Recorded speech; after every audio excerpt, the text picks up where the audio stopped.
Hello बच्चों, तो आज अपन सीखने की कोशिश करेंगे नोमेनक्लेचर जो कोऑर्डिनेशन कंपाउंड की सेकंड क्लास में अपन कवर कर रहे हैं। इससे पहले एक क्लास आपकी करवा दी है जिसमें कोऑर्डिनेशन कंपाउंड का बिल्कुल बेसिक था, जैसे करके लिगेंड क्या होते हैं, मेटल क्या होता है, ये सारी चीज आपकी फर्स्ट क्लास में कवर करवा दी है। अगर आपने वो वीडियो नहीं देखी है तो लिंक आपको डिस्क्रिप्शन में मिल जाएगी।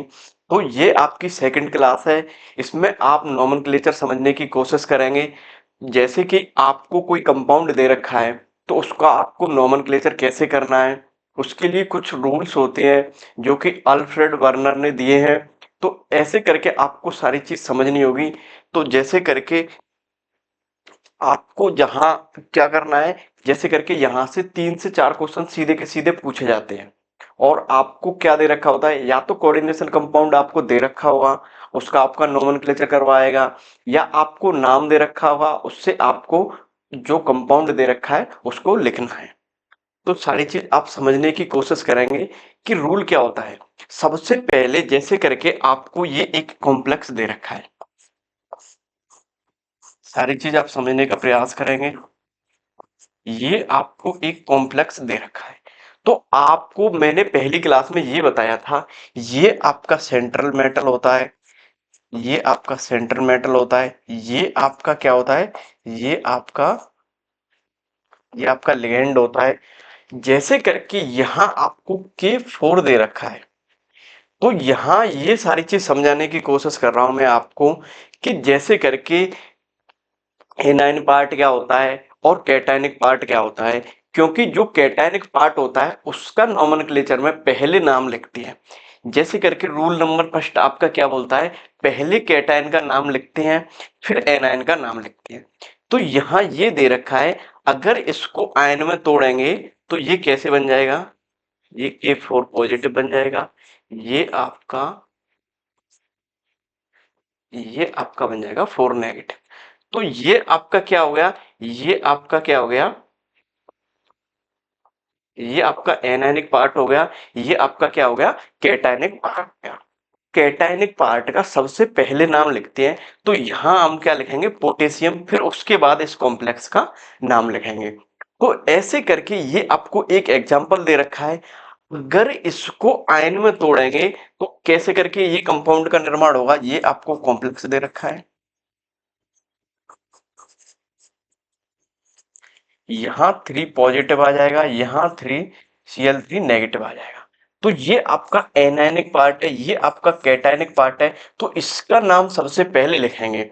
तो जैसे करके यहाँ सबसे पहले क्या देखेंगे, यहाँ लिगेंड का नाम पहले लिखेंगे। अब लिगेंड कितने दे रखे हैं, यहाँ 6 दे रखे हैं, 6 के लिए अपन क्या यूज करेंगे, हेक्सा। यहाँ NH3 दे रखा है, NH3 के लिए अपन क्या यूज करेंगे, NH3 के लिए अपन यूज करेंगे एमाइन। अब यहाँ मेटल क्या दे रखा है, मेटल आपको कोबाल्ट दे रखा है, तो कोबाल्ट ये दे रखा है। आपको पहली क्लास में मैंने ऑक्सीडेशन स्टेट निकालना सिखाया था, तो यहाँ इसकी ऑक्सीडेशन स्टेट निकालेंगे तो X प्लस, ये न्यूट्रल लिगेंड होता है, 6 0 बराबर +3। तो ये +3 इसको रोमन संख्या में लिखते हैं। तो कोबाल्ट कितनी ऑक्सीडेशन स्टेट में, 3, इसको रोमन संख्या में लिखते हैं और क्लोराइड को जैसे के जैसे लिख देंगे। इसके कुछ आगे रूल है कि क्लोराइड कब लिखते हैं, क्लोरोडो कब लिखते हैं, ब्रोमो कब लिखते हैं, आयोडो कब लिखते हैं, ये सारी चीज आप आगे समझेंगे। यहाँ इस पहले रूल में आपने समझा है कि कैटायनिक पार्ट को सबसे पहले लिखेंगे। आपको ये पहचानना चाहिए कैटायनिक पार्ट कौन सा है और एनायनिक पार्ट कौन सा है। ठीक है ना दोस्तों, अपन आगे बढ़ते हैं। रूल नंबर सेकंड क्या बोलता है आपका, जैसे कॉम्प्लेक्स के अंदर सबसे पहले लिगेंड का नाम लिखते हैं। अभी थोड़ी देर पहले मैंने आपको यही बताया था, आपको ये कॉम्प्लेक्स दे रखा था, ये आपको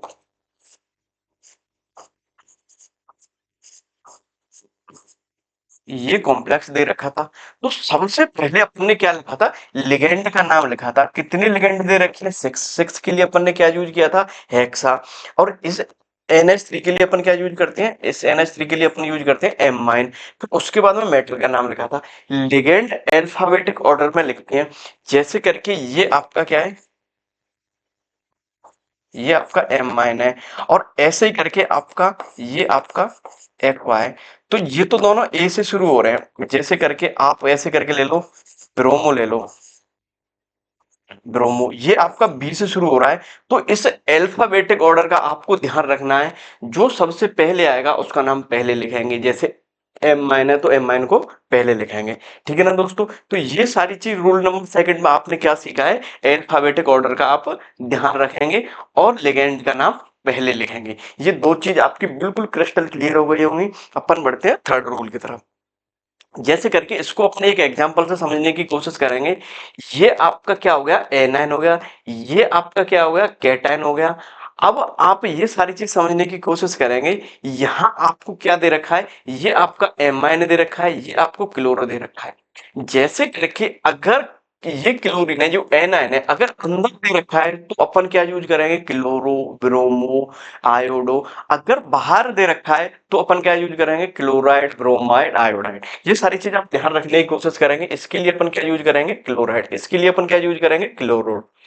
अब यहाँ ये सारी चीज मैं समझाने की कोशिश कर रहा हूं कि जैसे करके अल्फाबेट को आपको कैसे फॉलो करना है। इसको NH3 को अपन बोलते हैं एमाइन, और क्लोरो, क्लोरीन को बोलेंगे क्लोरो। ये अल्फाबेटिक सबसे पहले आएगा, ये बाद में आएगा। तो इसका नाम क्या हो जाएगा, लिगेंड का नाम पहले लिखेंगे। तो यहाँ क्लोरो दे रखा है, यहाँ एमाइन दे रखा है, यहाँ 5 दे रखा है, 5 के लिए अपन पेंटा यूज करेंगे। यहाँ लिगेंड दे रखा है NH3, इसके लिए अपन एमाइन यूज कर रहे हैं। फिर उसके बाद में क्लोरीन कितनी दे रखी है, 1 क्लोरीन दे रखी है, तो उसके लिए अपन क्या लिखेंगे, क्लोरो। उसके बाद में अपन को क्या दे रखा है, कोबाल्ट दे रखा है। कोबाल्ट किस में आएगा, +3 में आएगा। माइनस इधर से आएगा और +2 इधर से आएगा, ये इधर जाएगा तो ये कितना हो जाएगा, +3। अब ऑक्सीडेशन स्टेट को रोमन संख्या में लिखते हैं। तो ये अपन ने क्या आ गया, +3। अब यहाँ आपका क्या आ गया, ये आ गया आपका कोबाल्ट। अब यहाँ ये क्लोरीन दे रखी है, तो इसके लिए अपन सीधा सीधा क्या लिख रहे हैं, क्लोराइड। इस चीज का आपको ध्यान रखना है। बाहर वाले क्लोराइड, ब्रोमाइड, ये ऐसे करके लिखेंगे। अंदर क्लोरीन, ब्रोमीन दे रखा है, तो उसके लिए अपन क्या यूज करेंगे, क्लोरो, ब्रोमो, आयोडो। ये सारी चीज आपकी क्रिस्टल क्लियर होती जा रही होगी। अपन आगे बढ़ते हैं। अपन आगे बढ़ने की कोशिश करेंगे, ये सारी चीज समझ में आ रही होगी। जैसे करके आपको इम्पोर्टेंट लिगेंड दे रखे हैं, जो आपके एनसीईआरटी में दे रखी है। यहाँ से सीधे के सीधे क्वेश्चन पूछे जाते हैं। जैसे करके आपको NH3 को क्या बोलेंगे, एमाइन बोलेंगे। H2 को एक्वा बोलेंगे। इसको CO को क्या बोलेंगे, कार्बोनिल बोलेंगे। क्लोरीन को क्लोरो बोलेंगे। साइनो बोलेंगे, हाइड्रोक्सो बोलेंगे और नाइट्रो बोलेंगे। ये सारी चीज आपको याद करने, स्क्रीनशॉट ले सकते हैं और अपनी नोटबुक में लिख सकते हैं, ठीक है ना दोस्तों। जैसे करके अपन आगे बढ़ेंगे। हाँ, आपका थर्ड रूल क्या है, जैसे करके आपको दो दो NH3 दे रखे हैं, तो उसके लिए अपन डाई यूज करते हैं। 3 दे रखे हैं तो ट्राई यूज करते हैं। 4 दे रखा है तो टेट्रा यूज कर, सॉरी, 5 दे रखा है तो पेंटा यूज करते हैं। 6 दे रखा है तो हेक्सा यूज करते हैं। नंबर ऑफ लिगेंड बताने के लिए प्रीफिक्स यूज करते हैं।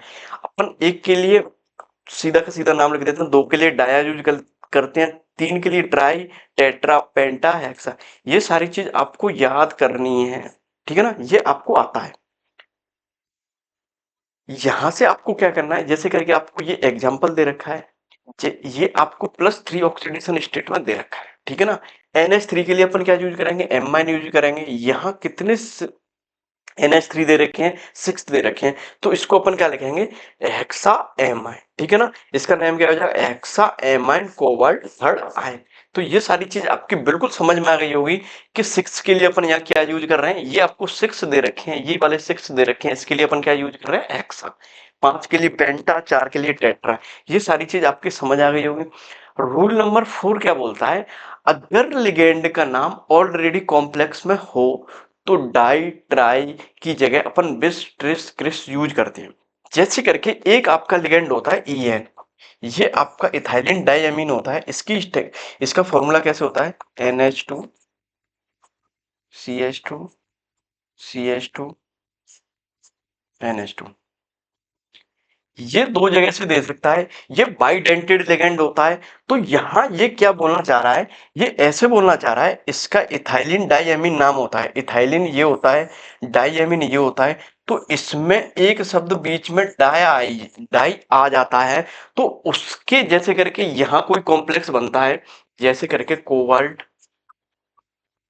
EN का होल्ड्राइड जैसे करके आपको ये कॉम्प्लेक्स दे रखा है, तो यहाँ अपन ट्राई यूज नहीं करेंगे क्योंकि इसके नाम के अंदर डाया पहले से ही आ रहा है। तो इसके लिए अपन क्या यूज करेंगे, इसके लिए अपन यूज करेंगे ट्रेस।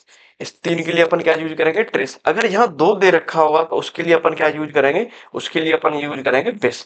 ये दे रखा है आपको, 2 के लिए अपन बेस यूज करेंगे, 3 के लिए ट्रेस यूज करेंगे और 4 के लिए टेट्राकिस।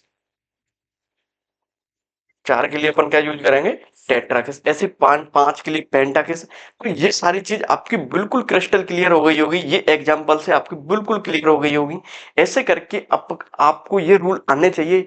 ये 5 से 6 रूल है, इससे आप नोमेनक्लेचर आसानी से कर सकते हैं। यहाँ से नीट में 5 से 6 क्वेश्चन पूछे जाते हैं। बहुत ये यूनिट है ये। जैसे करके इस एग्जांपल से आप समझने की कोशिश करेंगे, ये आपकी क्या दे रखी है, इथाइलिन डाइएमीन दे रखी है। ये डाई शब्द यहाँ आ रहा है, तो यहाँ इस 3 के लिए अपन क्या यूज करेंगे, यहाँ अपन ट्रिस यूज करेंगे और इसका नाम जैसे करके ब्रैकेट के अंदर लिखेंगे, इथाइलिन डाइएमीन। ठीक है ना दोस्तों। अब इसकी +3 ऑक्सीडेशन स्टेट दे रखी है, तो अपन क्या यूज करेंगे, ये रोमन संख्या में लिख देंगे और कोबाल्ट का कोबाल्ट लिख देंगे। ये सारी चीज आपकी बिल्कुल क्रिस्टल क्लियर हो गई होगी। जैसे करके अपन आगे बढ़ते हैं। जैसे करके रूल नंबर 5 आपका क्या बोलता है कि मेटल की ऑक्सीडेशन स्टेट रोमन नंबर में ब्रैकेट में लिखते हैं। अभी थोड़ी देर पहले आपको समझाया था, जैसे कोबाल्ट 3 में आ रहा था, कोबाल्ट 3 दे रखा है, तो अपन क्या लिख रहे थे, कोबाल्ट थर्ड। ऐसे करके अपन लिख रहे थे। जैसे करके +1 दे रखा है, तो इसके लिए रोमन संख्या 1 लिखेंगे। ऐसे करके इसको रोमन संख्या में लिखना होता है आपको। ये सारी चीज आपकी बिल्कुल क्रिस्टल क्लियर हो गई होगी। ठीक है ना दोस्तों। जैसे करके ये आपको एक एग्जांपल दे रखा है। जैसे करके ये आपका पॉजिटिव वाला पार्ट हो जाएगा, ये एनायनिक पार्ट हो जाएगा। इस चीज का आपको बहुत अच्छे से आना जरूरी है। आपको कैटायनिक एनायनिक पार्ट को पहचानना आना चाहिए। अपन साइनाइड के लिए -1 लेते हैं, ये आपको ऑक्सीडेशन स्टेट निकालने में काम आता है। इसके लिए -4 चार्ज आ जाता है। इसके लिए ये इधर से इधर आ जाएगा, -4 आ जाएगा। फिर ये इसकी ऑक्सीडेशन स्टेट कितनी आ जाएगी, +2। इसका नाम कैसे लिखेंगे, पॉजिटिव पार्ट को पहले लिखते हैं। तो पॉजिटिव पार्ट क्या हो गया आपका, पोटेशियम। फिर हेक्सा साइनो, ये हो गया साइनिडो। और इसको लिखते हैं अपन फेरेट। यहाँ आपका नेगेटिव आया हुआ है। नेगेटिव अगर कॉम्प्लेक्स बन रहा है तो वहां 8 शब्द का यूज करती हैं, जैसे फेरेट, कॉपरेट, ऐसे करके सारी चीज यूज करती हैं। तो ये सारी चीज आपकी बिल्कुल क्रिस्टल क्लियर हो गई होगी। जैसे करके कैटायनिक कॉम्प्लेक्स के ये आपको एग्जांपल दे रखे हैं। ये आपको कितने दे रखे हैं, 4 दे रखे हैं। यहाँ ये 2 नेगेटिव हो जाएगा, ये पॉजिटिव हो जाएगा। तो ये आपका कैटायनिक पार्ट हो गया। तो टेट्रा एमाइन कॉपर, यहाँ कॉपर के लिए कॉपर ही यूज किया है, सेकंड स्टेट में आएगा। और ये आपका हो जाएगा सल्फेट। ठीक है ना दोस्तों। और ये सारी चीज आपकी कुछ एग्जाम्पल एनसीईआरटी में दे रखे हैं, कुछ आप कहीं से जैसे दूसरी बुक से या गूगल सर्च करके भी आप प्रैक्टिस कर सकते हैं। जितनी ज्यादा आप प्रैक्टिस करेंगे उतनी ज्यादा आपकी एक्यूरेसी बढ़ती जाएगी।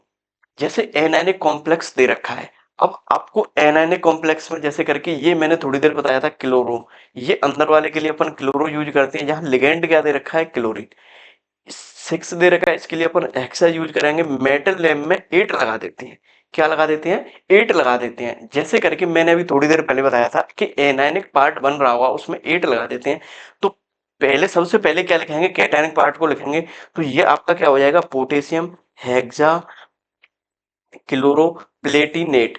अब ये आपको ये देखो यहाँ 8 शब्द लगा दिया।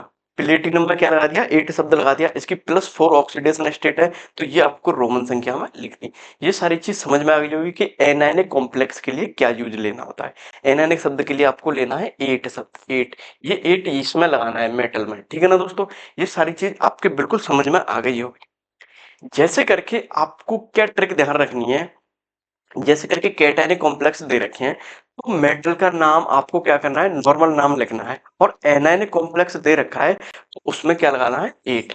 ये चीज अपन कैसे बता रहे हैं, जैसे करके कोई कॉम्प्लेक्स दे रखा है, जैसे करके आपको एक तो न्यूट्रल लिगेंड होते हैं और एक आपके कैसे होते हैं, जैसे करके एक तो आपका न्यूट्रल कॉम्प्लेक्स होता है, एक कैटायनिक होता है और एक एनायनिक होता है। कैटायनिक और न्यूट्रल में तो आप जैसे के जैसे नाम लिखेंगे, अगर इस पे नेगेटिव चार्ज आ रहा है तो उसमें अपन क्या लगा देंगे, मेटल के साथ में 8 लगा देंगे। ये सारी चीज आपकी बिल्कुल क्रिस्टल क्लियर हो गई होगी। जैसे करके common metal name in anionic complex, तो जैसे करके ये आपको दे रखा है कि कैसे लगाना है। इसमें फेरस होता है, जैसे करके आयरन को फेरस, इसमें 8 लगा हुआ है ये। जैसे करके क्यूप्रेट लगा हुआ है, यहाँ 8 लगा हुआ है और यहाँ भी 8 लगा हुआ है। तो इनको आपको ध्यान रखना है अगर एनायनिक पार्ट में ये मेटल आपको दे रखे हैं तो। ठीक है ना दोस्तों, अपन आगे बढ़ते हैं। जैसे करके ये आपकी प्रैक्टिस के लिए क्वेश्चन दे रखा हूं, अगर ये जो बच्चे इन क्वेश्चन को कर पाते हैं तो ये वीडियो उनको बहुत अच्छे से समझ में आई है, और समझ में आई है तो आप अपने दोस्तों को बताएं और चैनल को सब्सक्राइब करें। ठीक है ना दोस्तों, जैसे करके आपको ये कॉम्प्लेक्स दे रखा है, इसको आपको क्या लिखना है, IUPAC नाम लिखना है। और इनका आपको सारी चीज जैसे करके ये दे रखा है। इसके अलावा ये तो 3 एग्जाम्पल, इसके अलावा 5 से 10 एग्जाम्पल आप कर लोगे तो सारी चीज समझ में आ जाएगी। अगर समझ में नहीं आ रही है तो वीडियो को दोबारा से देख सकते हैं। जब भी समझ में नहीं आ रही है तो ये आपको नंबर दे रखा है, इस पे आप कॉल करके अपने डाउट और जो भी परेशानी है आप भेज सकते हैं। ठीक है ना दोस्तों, अपन आगे बढ़ते हैं। ये आपको 10 कोऑर्डिनेशन कंपाउंड का, ये आपको होमवर्क है। 10 कोऑर्डिनेशन कंपाउंड के कम से कम आपको क्या करना है, ये आपको क्या करने है, इनकी प्रैक्टिस करनी है और जो गलती हो रही है उनको आपको सुधारना है।